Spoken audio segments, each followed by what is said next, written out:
Bismillahirrahmanirrahim. Assalamualaikum warahmatullahi wabarakatuh. Innal hamdalillah nahmaduhu wa nasta'inuhu wa nastaghfiruh wa na'udzu billahi min shururi anfusina wa min sayyiati a'malina may yahdihillahu fala hadiyalah wa may yahdihillahu fala mudhillalah. Pertama-tama, marilah kita panjatkan puja dan puji syukur kita kehadirat Allah Subhanahu wa taala yang atas nikmatnya kita bisa mendapatkan iman, Islam, serta nikmat-nikmat yang terhingga lainnya. Yang kedua, marilah kita panjatkan salawat serta salam kepada junjungan kita, Nabi besar kita, Muhammad SAW. Teman-teman yang berbahagia, izinkan saya untuk memperkenalkan diri. Nama saya adalah Muhammad Nur Adli, NIM 1818306. Di sini saya akan membawakan kultum mengenai hablum minan nas, yaitu hubungan dengan manusia, yang sangat ditekankan dalam agama bila mengerti dan faham, karena manusia diciptakan oleh Allah sebagai makhluk sosial, yang artinya makhluk yang saling berhubungan, saling membutuhkan, dan tidak dapat hidup normal tanpa bergaul dengan sesama. Dijelaskan pada surat An-Nisa ayat 36, yang artinya, sembahlah Allah dan janganlah kamu mempersekutukannya dengan sesuatu pun, dan berbuat baiklah kepada dua orang ibu bapak, karib kerabat, anak yatim, orang-orang miskin, tetangga yang dekat dan tetangga yang jauh, teman sejawat, ibnu sabil dan hamba sahayamu. Sesungguhnya Allah tidak menyukai orang-orang yang sombong dan membangga-banggakan diri. Dalam ayat tersebut, Allah dengan detail menjabarkan tentang macam-macam manusia yang harus diperlakukan secara ihsan atau baik, yaitu yang pertama, kedua orang tua, sanak famili, anak yatim, orang miskin, tetangga yang dekat, tetangga yang jauh, teman sejawat, ibnu sabil atau anak jalanan, serta hamba sahaya. Mengapa demikian rinci Allah menjelaskan? Ini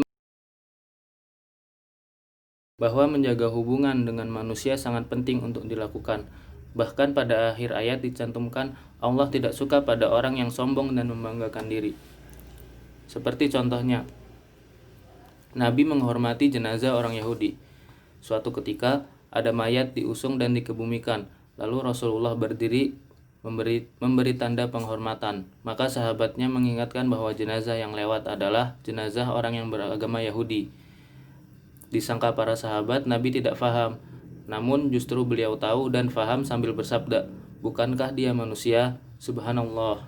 Demikian santun dan sopan Nabi Muhammad SAW mengajarkan terhadap jasad orang kafir saja, Nabi masih memberikan penghargaan dan penghormatan, mengingat dia adalah sosok manusia ciptaan Tuhan. Lalu contoh lainnya untuk memuliakan tetangga yaitu dijelaskan dalam hadis riwayat Muslim, barang siapa beriman kepada Allah dan hari akhir, maka hendaknya ia memuliakan tetangga.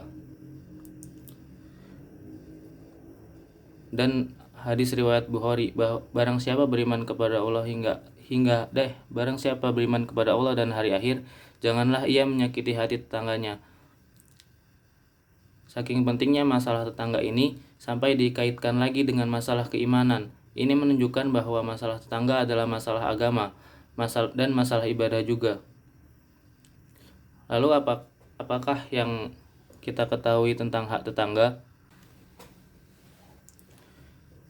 Diriwayatkan dari Abu Hurairah radhiyallahu anhu, sesungguhnya Nabi SAW bersabda, demi Allah kurang beriman, demi Allah kurang beriman, demi Allah kurang beriman. Lalu para sahabatnya bertanya, siapakah itu ya Rasulullah? Beliau menjawab, orang yang tetangganya tidak merasa aman atas kejahatannya. Hadis riwayat Bukhari Muslim. Bahkan mungkin banyak umat Islam yang belum tahu apalagi faham tentang hak tetangga. Beliau bahkan sampai merinci secara indah dan rapi, sehingga ini merupakan hal yang perlu dikaji untuk bekal di kemudian hari. Akankah kita sudah cukup melaksanakan ajaran agama ini? Sudahkah kita cukup untuk masuk ke surga hanya berbekal sholat, puasa, zakat, dan haji saja? Tahukah apa itu yang menjadi hak tetangga? Yaitu Bila tetangga minta tolong, maka tolonglah. Bila ia ingin hutang kepadamu, maka hutangilah. Bila ia jatuh sakit, jenguklah ia. Bila ia meninggal dunia, antarkanlah jenazahnya. Bila ia memperoleh sesuatu yang menggembirakan, ucapkanlah selamat kepadanya.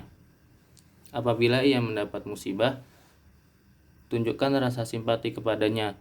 Janganlah kamu mendirikan bangunan yang tinggi yang menutupi udara tetangga itu, kecuali kalau sudah mendapat izin.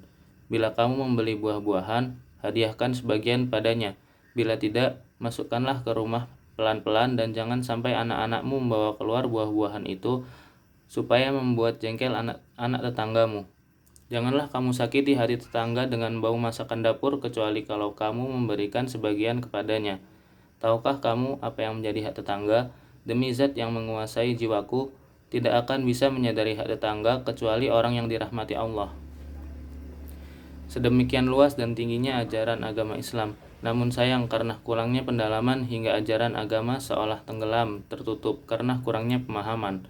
Sehingga yang nampak ke permukaan bahwa Islam adalah agama ekstrim dan menakutkan, padahal justru sebaliknya. Karena ini tertutup adanya kedangkalan dan kurang pemahaman umat Islam pada ajaran agamanya itu sendiri. Semoga Allah memberikan kita hidayahnya sehingga suka menggali dan mengamalkan ajaran Islam sesuai dengan ajaran yang bersumber pada sunnah Nabi dan Al-Quran. Sekian dari saya. Assalamualaikum warahmatullahi wabarakatuh.